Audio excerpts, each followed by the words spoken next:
Hello and welcome to a brand new video. My name is Matt or ZPK, and today I am going to show you how to get awesome melee experience per hour as a high level at Waterfiends. And I'm making this video to give back to the Waterfiends because they helped me get this awesome attack cape recently, and they're going to help me get strength and defense, and I know they can help you get those too if you let them. So here we go. So obviously these are really popular because of their experience. You get almost 1,000 experience in your choice of strength, defense, or attack per kill. And if you add in the 300 HP experience and a little over 300 Slayer experience, you get over 1,500 experience per kill from these guys. Now as a high level, I'm hoping you've completed up to the Fairy Rings portion of Fairy Tail Part 2, so that you can use Fairy Ring BJQ to teleport literally right on top of the Waterfiend spawns. If you haven't, you can also jump in the whirlpool south of Barbarian Assault, and you can teleport there using a games necklace. Now let's move right into the gear.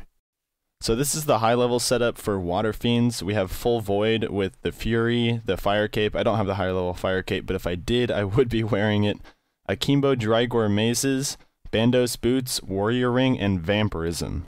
Now there might be some things you don't have on here, like you can use a skill cape instead of a fire cape, or a chaotic weapon instead of Drygores, or even equilibrium instead of vampirism, but really what you want is the previous high level setup.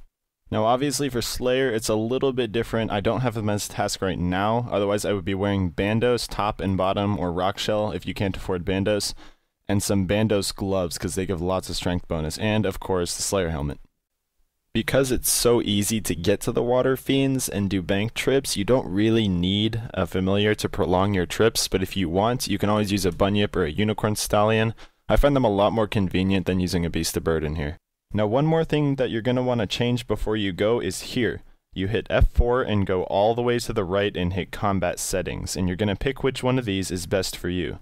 So Momentum uses your auto attack, so it's easily AFKable, but since you're not using any abilities, you're going to kill them about 25 to 30% slower, so that'll drop your XP per hour a little bit.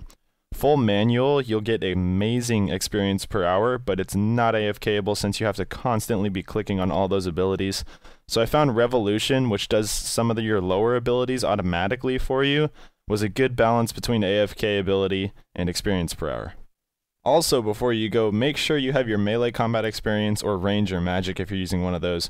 But make sure this is on the right one that you want to train. You don't want it unbalanced or something that you don't want to train before you spend all those hours at Waterfiends.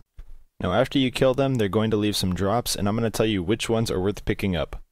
The Lantidime and Dwarfweed seeds are each worth 40 or 50k, and the herbs themselves are only worth like 10 or 11, but they're still definitely worth picking up if you get them as drops. The water orbs and seaweed are always noted, and each time you pick it up you'll get from 7 to 15k worth of water orbs and seaweed, and they're very common, so you can stack those in your inventory as you go. So here we are at the end of the guide. Definitely try these out. They're one of the best methods of melee XP in the game right now. If you have any feedback, definitely let me know in the comments below, and have an awesome day. Thanks guys.